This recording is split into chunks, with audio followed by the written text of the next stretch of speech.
Bonjour à tous, aujourd'hui on va parler de la différence qui existe entre la fusion et la fission nucléaire. Alors dans cette vidéo, je ne vais pas du tout aborder la question de leur différence d'impact technologique, environnemental ou économique. Je voudrais juste me concentrer sur la différence de phénomènes physiques qu'il y a entre les deux. Parce qu'il y a quand même un truc paradoxal dans cette histoire. Je peux produire de l'énergie en prenant deux atomes et en les fusionnant.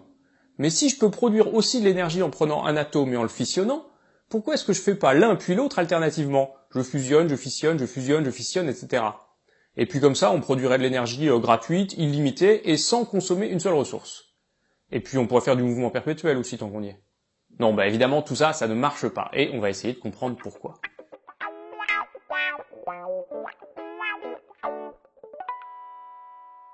La première chose qu'il faut comprendre, c'est que quand on parle de produire de l'énergie, en fait c'est un terme incorrect. On ne produit pas de l'énergie, on l'extrait. Pour comprendre ça, on peut prendre l'exemple d'une centrale hydroélectrique qui serait située au niveau d'un barrage. L'eau s'écoule du haut vers le bas, et on en profite pour faire tourner une turbine et produire de l'électricité. Et en faisant ça, on n'a pas produit de l'énergie. On a juste récupéré, extrait, l'énergie qui était contenue dans l'eau du fait de sa position élevée. C'est ce qui s'appelle l'énergie potentielle de pesanteur. L'eau, elle est passée d'un état d'énergie élevé à un état d'énergie plus faible. Et nous, on a récupéré la différence, ou du moins une partie de la différence. Dans une combustion, il se passe exactement la même chose. Si vous prenez du gaz, par exemple du méthane, et que vous le faites brûler, vous avez une réaction chimique qui transforme les molécules de gaz en eau et en gaz carbonique. Et l'énergie chimique dans la molécule de méthane, elle est plus élevée que celle qui est contenue dans l'eau et le CO2. Donc on a pu extraire la différence sous forme de chaleur.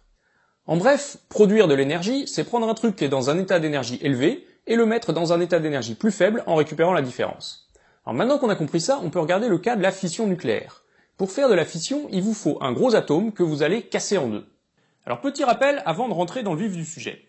Un atome, ce sont des électrons qui tournent autour d'un noyau. Alors les électrons, aujourd'hui, on va un peu les oublier. Le noyau, lui, il est fait de protons et de neutrons. Le nombre de protons détermine la nature de l'atome, c'est-à-dire son nom et sa position dans le tableau de Mendeleïev. Par exemple, un noyau avec 12 protons, c'est du magnésium. Les neutrons, en général, il y en a à peu près autant que de protons, voire un chouïa plus. Et si on fait la somme protons plus neutrons, on a la masse atomique du noyau, qui est le numéro qu'on place après le nom de l'atome. Par exemple, 12 protons et 12 neutrons, c'est du magnésium 24. Et en général, il existe plusieurs variantes pour chaque atome. Par exemple, on trouve aussi du magnésium 25, 12 protons, 13 neutrons, et du magnésium 26, 12 protons, 14 neutrons. Bon, voilà pour la manière dont on nomme les noyaux. Mais maintenant, revenons à la fission. On a dit qu'il nous fallait un gros atome. Par exemple, un atome d'uranium-235, on peut le casser pour obtenir un atome de barium et un atome de krypton. Et la raison qui fait que ça produit de l'énergie, c'est que l'énergie contenue dans le noyau d'uranium, elle est plus élevée que celle contenue dans les noyaux de barium et de krypton pris ensemble. Et à cause de cette différence d'énergie, la réaction de fission, elle produit de la chaleur, qu'on peut récupérer par exemple pour faire de l'électricité. Alors là, je vous ai donné l'exemple de la fission de l'uranium en barium et krypton, mais des réactions de fission pour l'uranium-235, en fait, il y en a plein d'autres, et elles se produisent toutes à des degrés divers. Mais un point important qu'il faut avoir en tête, c'est que ces réactions de fission, elles se produisent pas toutes seules. Il faut provoquer la fission en faisant absorber à l'atome d'uranium un neutron. Et le truc qui fait que ça marche, c'est que la fission, elle va aussi émettre des neutrons. Elle va en émettre 3, qui vont pouvoir à leur tour aller taper d'autres noyaux et provoquer d'autres fissions, et ainsi de suite. Et c'est ça qui provoque le phénomène de réaction en chaîne. Si ces neutrons ils n'étaient pas émis, la réaction elle pourrait pas s'auto-entretenir. On voit donc que pour avoir une réaction en chaîne et donc pour avoir la possibilité d'extraire de l'énergie par fission nucléaire, la réaction doit avoir des caractéristiques très particulières, cette capacité à absorber et émettre des neutrons. Et il n'y a que très peu de noyaux qui ont les bonnes caractéristiques. Il y a essentiellement que l'uranium-235 et le plutonium-239. L'uranium-235, on le trouve à l'état naturel, mais seulement en très petite quantité. La majorité de l'uranium naturel est en fait de l'uranium-238, qui n'a pas les bonnes propriétés. Et c'est pour ça qu'on est obligé d'avoir un processus pour centrifuger l'uranium et enrichir en uranium-235. Et les centrifugeuses qu'on utilise, ce sont elles qui sont au cœur de tous ces débats et toutes ces polémiques qu'il y a sur le contrôle de la prolifération nucléaire.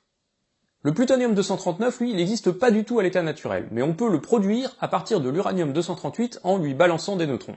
Donc voilà, uranium-235, plutonium-239, ce sont les deux éléments d'ailleurs qu'on retrouve dans les bombes atomiques.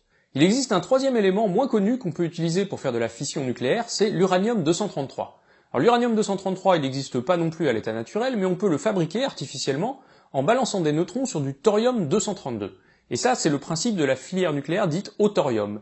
C'est une filière qui n'est pas du tout utilisée aujourd'hui, mais il y a un certain nombre de personnes qui poussent pour la développer. Bon, voilà, ça c'était pour la fission. Maintenant, on va passer à la fusion.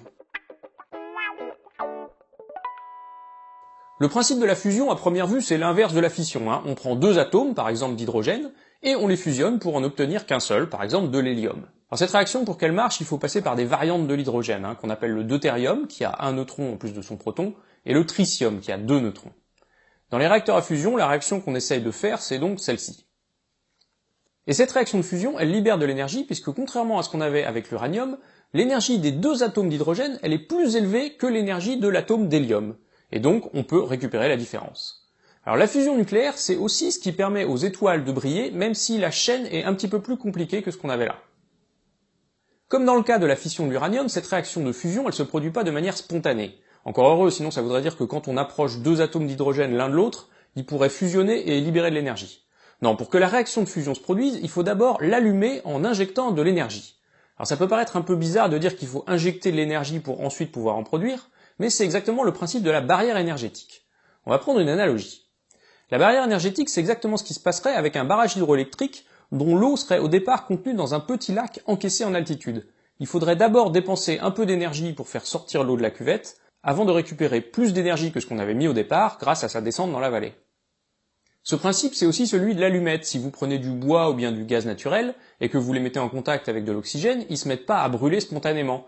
Et pourtant, l'énergie de la molécule de gaz naturel, elle est plus élevée que l'énergie contenue dans les produits de la réaction. La raison, c'est qu'il y a une barrière énergétique, et l'allumette, elle sert à ça. Elle sert à apporter un peu d'énergie pour passer la barrière énergétique. Et ensuite, on récupère plus d'énergie que ce qu'on avait mis au départ avec l'allumette, et la réaction s'auto-entretient. Le problème, c'est que dans le cas de la fusion nucléaire, il faut vraiment une grosse allumette pour initier la réaction. Quand on fait une bombe H, donc qui est une bombe à fusion nucléaire, on utilise comme allumette une bombe A, c'est-à-dire une bombe atomique à fission, juste comme allumette.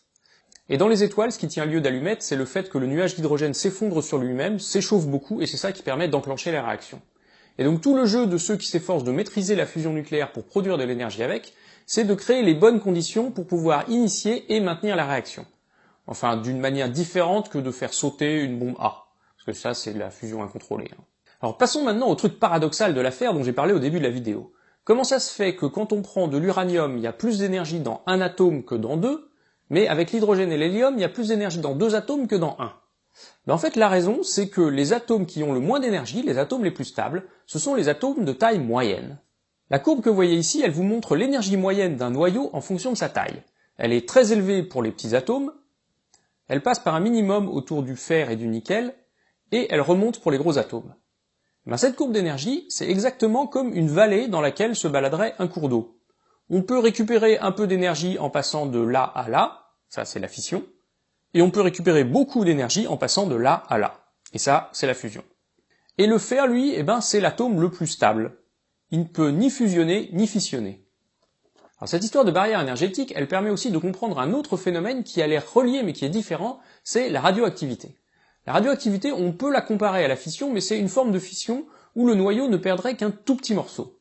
Vous savez que la plupart des atomes peuvent exister sous diverses formes plus ou moins abondantes. Par exemple le carbone, il a 6 protons, il existe le carbone 12 qui en plus a 6 neutrons, le carbone 13 qui en a 7, et le carbone 14 qui en a 8. Oui, quand on donne le numéro après le nom d'un élément, ça désigne la somme proton plus neutron. Le carbone 14, il peut se transformer en azote 14, en émettant notamment un électron. Et si cette réaction, elle est possible, c'est parce que l'énergie contenue dans le carbone 14, elle est, encore une fois, supérieure à l'énergie contenue dans les produits de la réaction. Mais comme dans le cas de la fusion, la transformation, elle n'est pas spontanée, il y a une petite barrière énergétique à passer pour qu'elle se produise. Il faudrait que quelque chose joue le rôle d'une allumette. Alors en pratique, dans la nature, il n'y a pas vraiment d'allumettes qui permettent de sauter cette barrière énergétique. Mais il y a quelque chose à prendre en compte, c'est l'effet tunnel. J'en avais parlé dans ma vidéo sur la mécanique quantique. L'effet tunnel, il est tel que de temps en temps, certaines particules peuvent sauter des barrières énergétiques, un peu comme si un petit tunnel se creusait. Et c'est ça qui provoque la désintégration du carbone 14 et des autres éléments radioactifs, mais c'est d'une manière aléatoire. Et plus la barrière est haute, plus l'effet tunnel est improbable. Et c'est ça qui explique que les éléments radioactifs ont tous des durées de vie différentes. Elles sont plus longues quand la barrière est haute et plus courtes quand la barrière est faible. Dans le cas du carbone 14, ce qu'on appelle la demi-vie, elle est de 5400 ans. Et c'est cette caractéristique qui rend le carbone 14 idéal pour faire de la datation d'objets anciens. Mais bon, il y a quelques subtilités et il faudra que j'en parle plus précisément dans une prochaine vidéo. Merci d'avoir suivi cette vidéo. Si elle vous a plu, n'hésitez pas à la partager, notamment sur les réseaux sociaux, parce que comme toujours, c'est le meilleur moyen que vous ayez pour m'aider à faire connaître la chaîne. Vous pouvez suivre l'actualité de la chaîne, notamment sur Facebook et sur Twitter. Vous pouvez, si vous le souhaitez, me soutenir sur Tipeee. Comme toujours, merci beaucoup à tous les tipeurs qui me soutiennent. Et puis, vous pouvez aussi me retrouver sur mon blog qui s'appelle Science Étonnante. Merci, à bientôt.